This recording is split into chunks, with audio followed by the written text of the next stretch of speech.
going on, everybody? It's Joe coming at you with a brand new video, and of course, it is that time of the month again where we go ahead and take a dive into our monthly tier list for the competitive format. And this one is definitely going to be a bit interesting because, as you most definitely know, just a couple days ago as of filming this and as of this going up, we did receive a brand new Forbidden and Limited list that was posted in September but takes place or goes into effect on October 3rd. And while overall the general consensus is that a lot of people were a bit disappointed by the list, including myself, you can see my full thoughts in a video that I should have up in the annotations up in the top right. It is still going to affect the metagame in some way, shape, or form. So yes, this tier list will be taking the new Forbidden and Limited list into account. However, I will not be taking into account Darkwing Blast, at least not too much, as it is appearing at the very end of October rather than like towards the beginning or halfway through.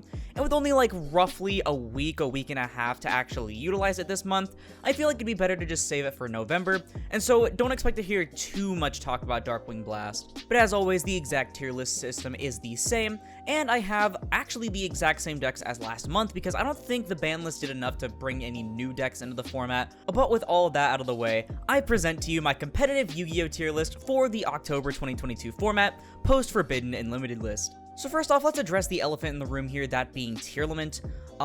Obviously, Tearlament is going to be in the Tier 1 category, and I would like to argue, and a lot of people would probably agree with me, that this is currently the best deck in Yu-Gi-Oh! With the ban to Fairy Tail Snow, and to an extent Chaos Ruler for certain builds such as the P.U.N.K build, Tier mainly just got a little slap on the wrist this Forbidden and Limited list, a lot less of a hit than people really had hoped for, and so honestly, I think there's really nothing stopping it or contesting it even too much from being the best deck currently in Yu-Gi-Oh!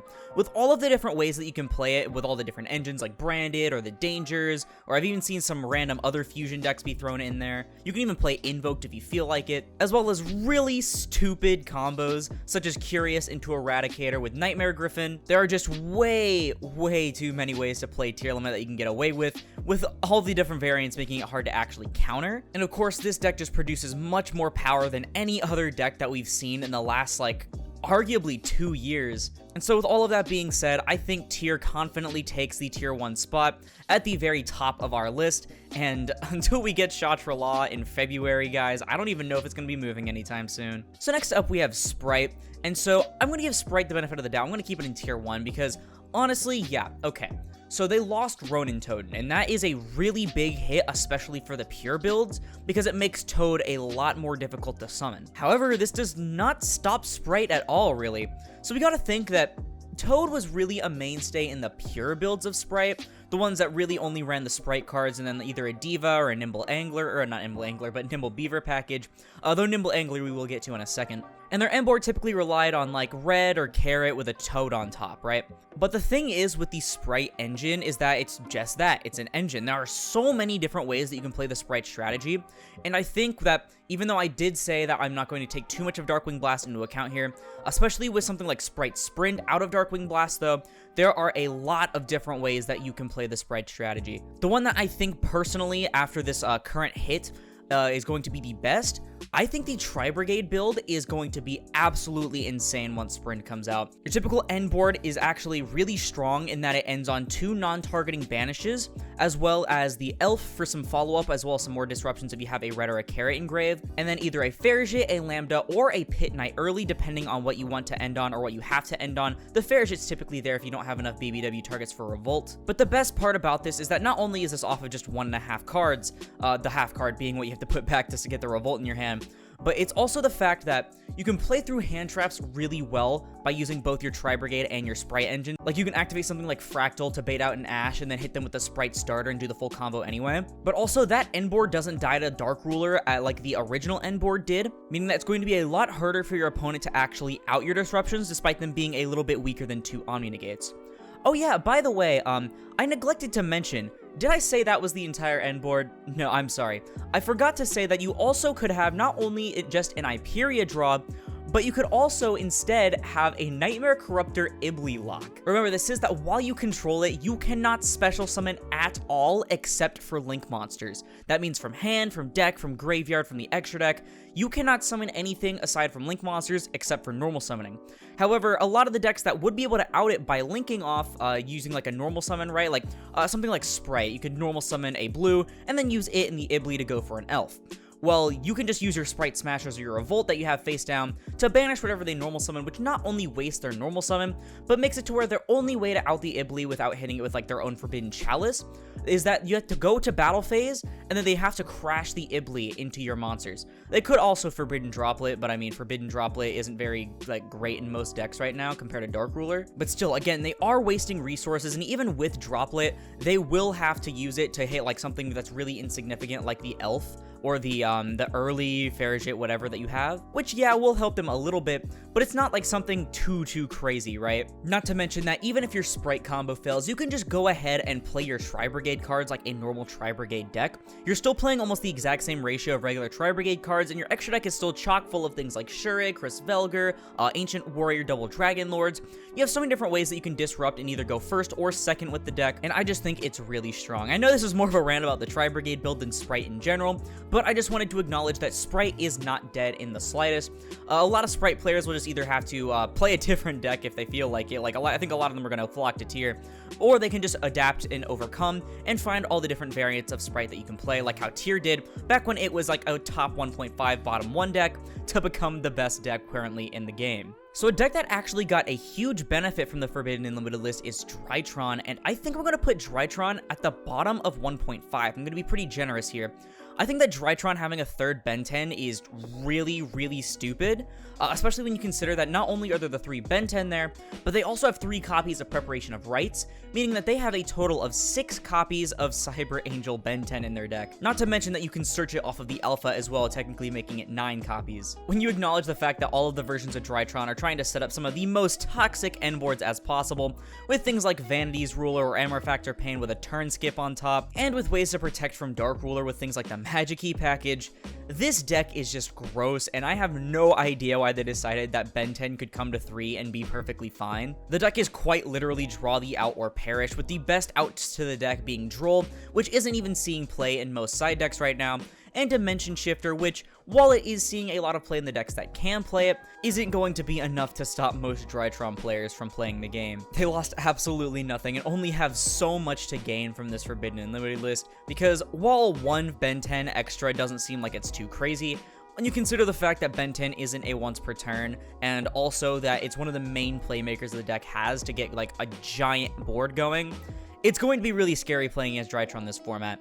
Not only that, but they also did get Ultimate Slayer in Power of the Elements, and this is arguably one of the best decks to utilize it, because their extra deck usually has a bunch of space, and the deck, while it doesn't like to play a bunch of hand traps most of the time, can play a lot of board breakers with Ultimate Slayer, giving them advantage from things like Garura, and so Drytron's just going to be an absolute menace. Next up, we have Invoked variants, and I'm going to put Invoked variants at the top of Tier 2, or maybe in the middle, depending on what we see from the later parts of the list. I think that Invoked is doing really cool right now. Not only can you play it with Tearlaments stuff, like I said before, but we also did get Fusion Destiny and Nadir Servant to 3 copies per deck, meaning that not only is the Nadir Servant accessing your Dogmatica package with the Shaddoll Schism a lot easier, but Fusion Destiny to 3 also makes it really easy to access your DPE and make it a lot more consistent and worth playing it in Invoked variants. Not only that, but Super Poly did remain at 3 copies per deck, meaning that the deck does have a way to go second and break boards quite easily. They did lose access to Snow, which is a little bit of a bummer because some builds did like to play it a lot, but it's overall not too big of a hit compared to what they got back in return.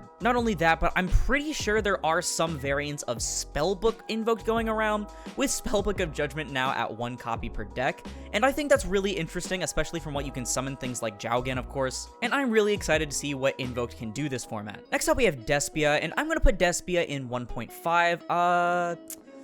Do I be generous? I'm going to put it below Drytron because they did technically take a little tank in the loss of Fairy Tail Snow, but overall the deck is still completely fine. Again, they do still have 3 copies of Super Poly, a lot like Invoked did, and much like Invoked as well, you can mix it with Tearlament to create a really cool strategy. Nothing much of the Despia game plan has changed, except for now that they have branded Expulsion, which allows them to do a Scythe Lock, or whatever the other, like, level 6 monster, I think, is. The one that says that you can't summon, period.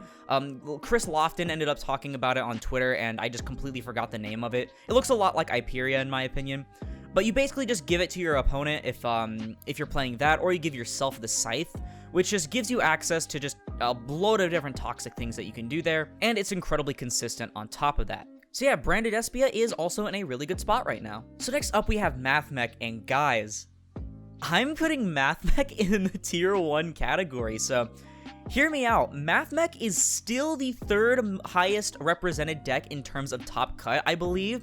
And the only other two stopping them are currently Tearlaments and Spright, and they lost absolutely nothing this list. In fact, they only had enough to gain from the banning of Red Reboot, which means their super factorial is going to be going off almost 100% of the time, rather than, you know, that slight 90% chance instead, because Red Reboot is a very absurd card. The Mathmech game plan is still exactly the same, being able to set up an IP with like a Lingaribo as well as a Cyberus Wicked to go into things like Appaloosa or even an Avramax, with also a super factorial and a bunch of hand traps still in your hand, all off of just one card. Circular is insane, guys. I don't want to dwell on it for too long, but I would like to get a Mathmech deck profile up on the channel once M-Rocket gets his current build situated. I know he's been going through a lot of different changes for it, but once he does get it like on point like he wants to, I would like to get a list off of him so you guys can see what he's been absolutely rocking shit with. But yeah, it's definitely strange seeing Mathmech of all decks in the tier 1 category,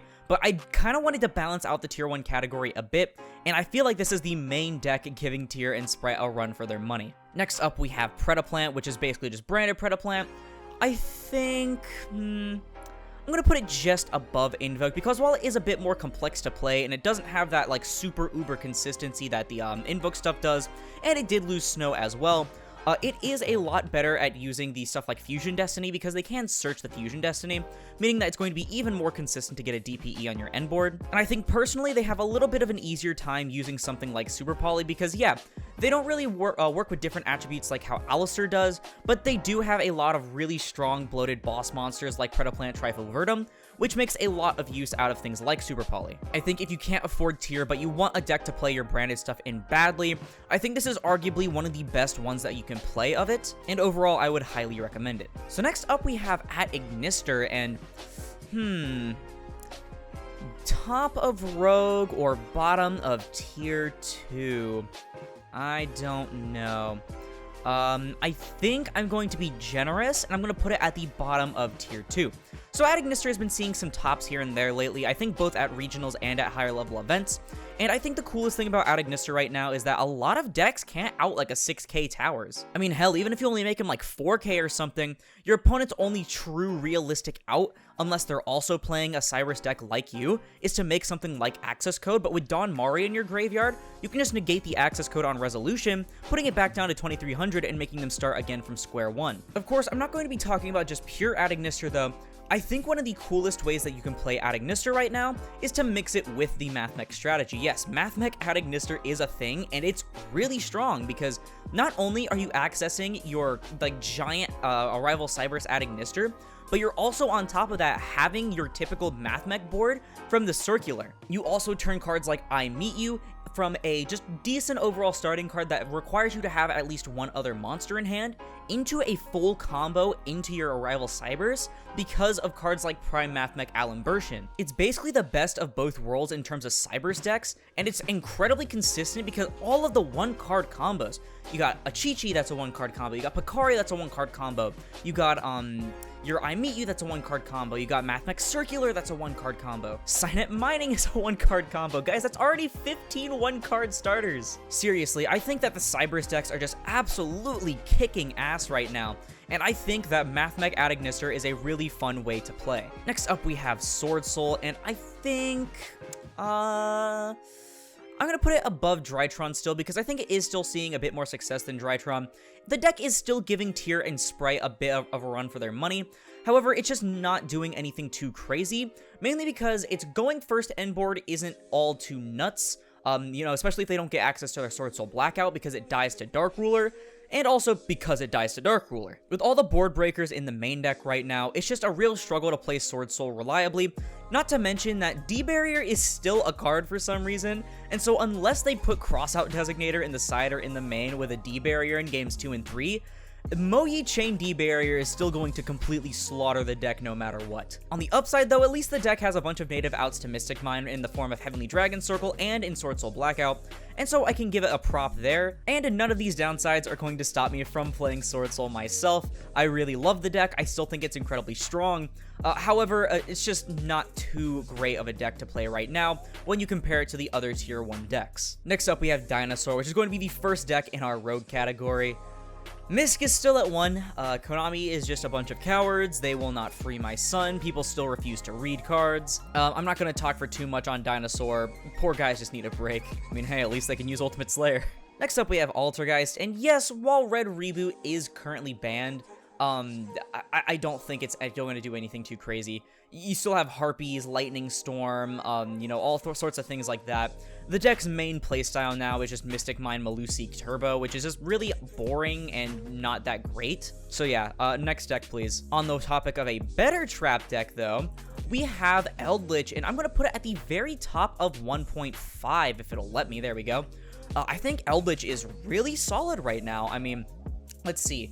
There's a bunch of different ways you can play it, with Branded being typically the best, which gives you an end board on top of all of your trap cards, and putting your Golden Lord in the graveyard. Red Reboot's currently banned, meaning that you don't have to worry about your floodgates like Tick Boo, that's really strong right now, from getting absolutely murdered. Speaking of absolutely murdered, even if you get hit by something like a Harpies, your Scarlet Sanguine can be chained directly to that, and also your things like Conk and Hoquero will just get their graveyard effects during the end phase anyway. There's just a bunch of like different reasons to actually play Eldlich right now. I noticed a lot of people on Yu-Gi-Oh! Twitter, after seeing the ban list, decided to just move to play Eldlich for this format, because it's just incredibly simple for the most part, as well as being like very reliable as well on top of that. The deck is really strong and was like the only deck to make it to top 4 that wasn't a tier deck in, what was it? Was it the Oceanic Championship?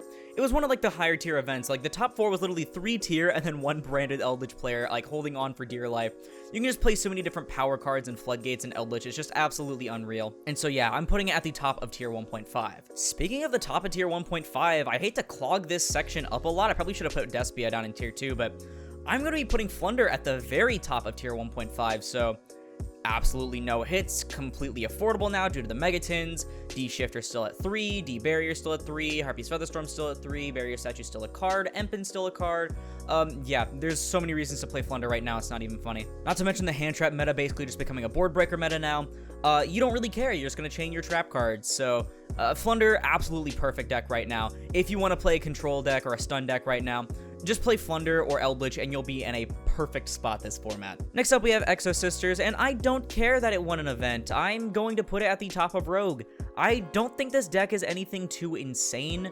It's mainly just D-Shifter Turbo and Necro Valley Turbo. I think it has some interesting plays to it. I like the banish control aspect, but I just think it's not really that strong compared to what a lot of people like to say about it. Martha preventing you from going into some really strong rank 4 plays is a bit sad, especially like it locks you from your deck as well from special summoning, or from your hand as well, or your main deck I should say, which was a real shame considering that people were actually starting to get attached to the familiar engine before Martha. By that I mean like Inari Fire and what's his name? Not Gigabyte. Gigabyte's the small one. Nope, it's Gigabyte. But yeah, Nefarious Archfiend, Eater of Nefariousness, things like that. All of those were actually seeing some pretty cool play in Exosisters because they were really consistent and helped you get multiple guys out. Or girls, sorry, I should say. But Martha, while she is really good at being a 1-card rank 4, she does prevent you from splashing anything else into it, meaning that the rank 4 toolbox can only extend so far, and considering that their own boss monsters are only just okay, I feel like Dimension Shifter, Necro Valley, and their trap cards are a lot better than the monsters themselves. I think it just really like dampens the amount of power that the deck could have. So yeah, I don't care that it won an event, fuck off. Next up, we have Tri-Brigade, and just to rub it into Exosister players' faces, I'm going to be putting Tri-Brigade, I think I'm going to put it below Adagnister and Mathmech technically combined or whatever, because I do think that the amount of 1-card combos in this and the consistency trumps Tri-Brigade as a whole, but the main reason I think Tri-Brigade is a really cool deck to pick up right now, and they're going to be talking about the more Tri-Brigade oriented variants of Tri-Brigade, by the way, not so much Spright Tri-Brigade. The main reason I think that Tri-Brigade is a really cool deck to pick up right now is that it's just completely anti-tier. If your locals has a bunch of tier, or you're going into an event expecting a shit ton of tier, I think Tri-Brigade is a really good option. So keep in mind that a lot of tier players aren't playing hand traps, they're just playing disruptive traps as on top of you know, like a few board breakers as well. Keep in mind that Tri-Brigade has super easy access to searching DD Crow.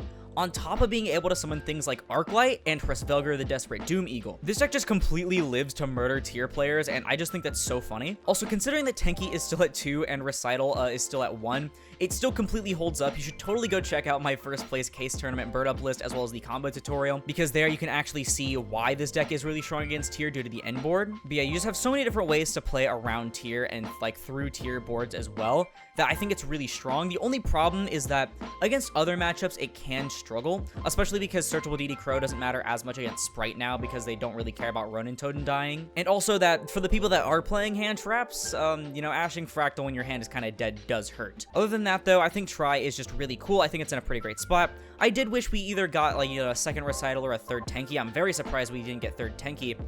But, you know, you can't take everything. Next up, we have Virtual World, and I'm sorry, Virtual players. You guys are coping so hard right now. I'm even tempted to put it below Dinosaur right now, especially with Chaos Ruler gone, making the P.U.N.K package a little bit less, like, good. Like, guys, Virtual World just kind of sucks. I mean, you know, it's very inconsistent for the most part, especially when your opponent has, like, one hand trap. Like, the biggest problem with Virtual World is its bricking problem. Not to mention that even if you do combo off, even before the Chaos Ruler ban, I mean, like, what were you making? Shen, Crystal Wing, Chuchi Pass? If you're super lucky, maybe a Kaliga, I mean, okay. Your opponent has Dark Ruler, looks like you lose. I think Virtual World just needs like a complete new wave of support for it to actually see any sort of relevancy, because as it stands right now, the poor deck is just struggling to survive. Speaking of struggling to survive, next up we have P.U.N.K, and Hulk and Chaos Ruler took a shot to the kneecap. What do I think about P.U.N.K, guys? I think P.U.N.K is in the rogue category. So the biggest strength about P.U.N.K was that you had a lot of one-card combos that can get you really degenerate end boards, like a Scythe Lock, like Hot Red Dragon Archfiend King Calamity, a bunch of really strong synchro boards, all just being off of Emergency Teleport. However, not only is Chaos Ruler gone, but they also lost Hulk, meaning that their one-card combo doesn't get them into anything too amazing.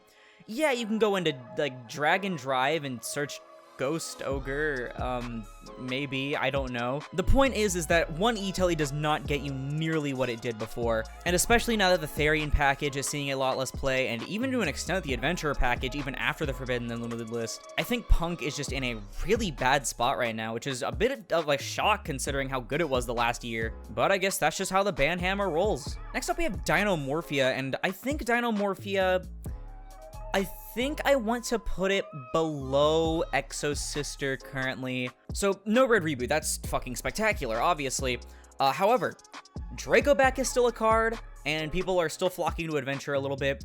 And also Super Poly is still a card, meaning that, congratulations, your 2 giant boss monsters you just made are now a Dragostapelia. Have fun, idiot. Yeah, Dinomorphia just isn't in too hot of a spot, especially considering that there's no confirmed new support for them anytime soon. I do still think they need another main deck monster. So yeah, mainly just as long as the power cards like Super Poly and Dracoback are still in the format, or the Adventure Engine as a whole, I should say, are still in the format, I think Dinomorphia just isn't going to be doing too hot. Next up we have Dragon Link, and wow, this deck absolutely tanks after the ban list. Like, seriously, this was a shock.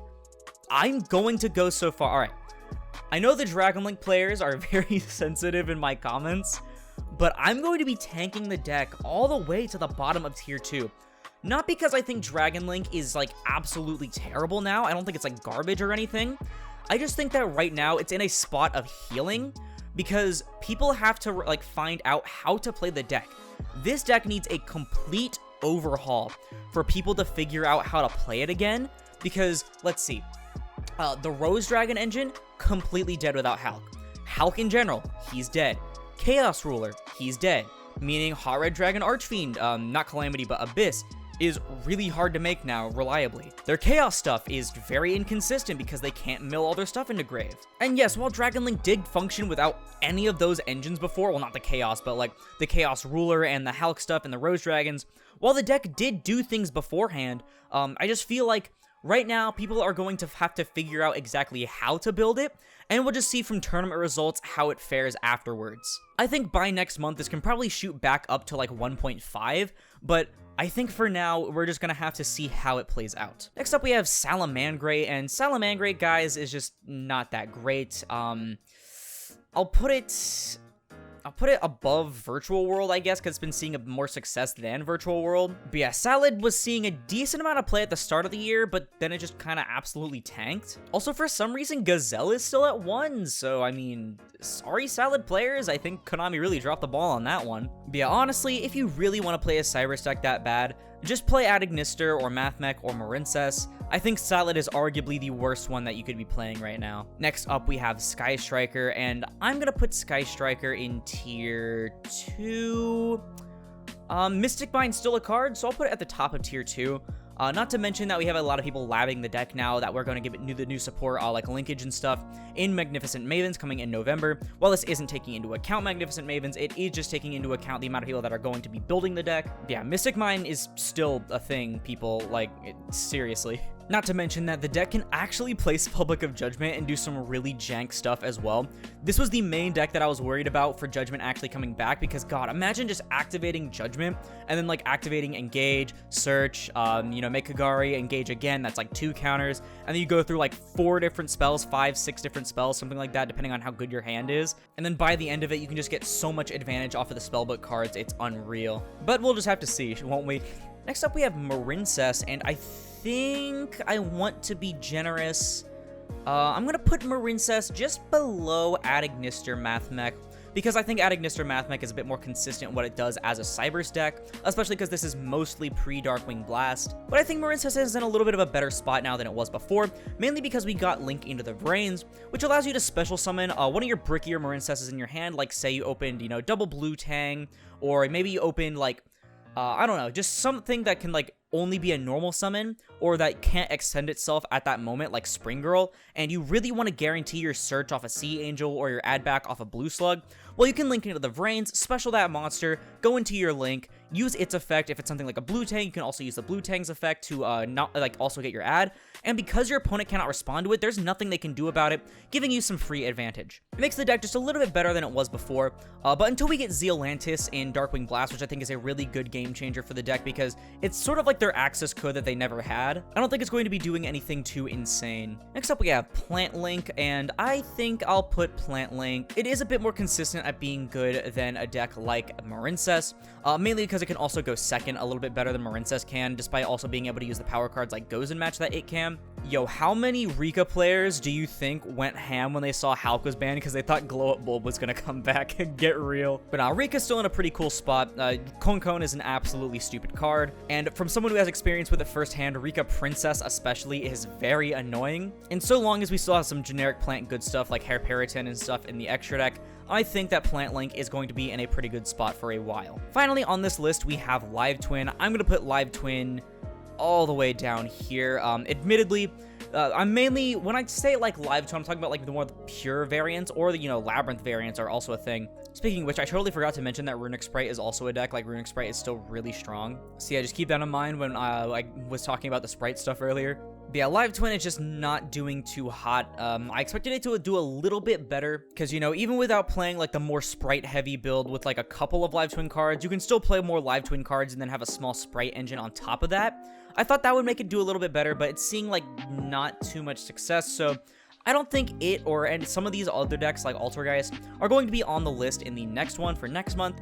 But unless we see something absolutely change, of course. But with that out of the way, guys, that's going to do it for the tier list. We got a pretty chunky tier list here. And I think overall it's pretty well balanced between the tier 1, 1.5, 2, and rogue categories. Even if, technically half of this is probably just Tearlaments taking up a giant chunk of representation anyway. Here's the tier list in a little bit of a better view by taking away the gross ugly part at the bottom, so you can get a nice big eye full of it. Before I end off the video, I do want to ask, are you guys actually playing any of these decks currently? And if so, which one? I would actually really like to hear it in the comments, because I like hearing what people are playing, honestly. I'm personally still kicking ass with Swordsoul, even though I'm probably going to have to play Crossout now for D-Barrier. But it's fine, it's fine. I don't really like this format too much because of how top-heavy it is with Tearlaments. I don't know, that's just my opinion though. Let me know your sound in the comments, because that's gonna have to do it for the video. If you liked it, please sure to leave a like, as I'll put this video and the channel into YouTube recommended. And if you like this content and you want to see more like it, like the rest of my tier list I do one every month, then perhaps consider subscribing, because we're on our way to 2,000 subscribers by the end of 2022. We're almost at 1,900, we're just a couple away, because supports the channel more than anything else, and it's absolutely free. But once again, thank you all so much for watching, and I'll see you in the next one. This is Aurora, signing off.